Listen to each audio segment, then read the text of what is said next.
The STS-SJB is a breakout box compatible with all Contacta window intercom models. This accessory allows the connection of a staff headset to newer existing systems. This can be very useful for noisy environments. If you are installing the breakout box to a pre-installed system, begin by disconnecting the microphone and loudspeaker connections from the amplifier. Insert the staff loudspeaker connection into the speaker input of the breakout box. Then, insert the microphone connection into the microphone input. Take the connections from the rear of the breakout box. Insert the connector with red, black and white cables into the staff mic port marked 16 and 17 in the A31H amplifier. Insert the connector with black and yellow cables into the staff speaker port 5 and 6.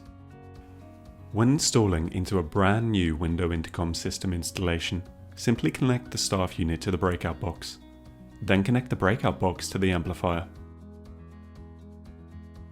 Mount the breakout box under the counter, ensuring that it will not obstruct staff when they are sitting. Plug your compatible headset into the breakout box using an RJ connector or 3.5mm connector depending on the model.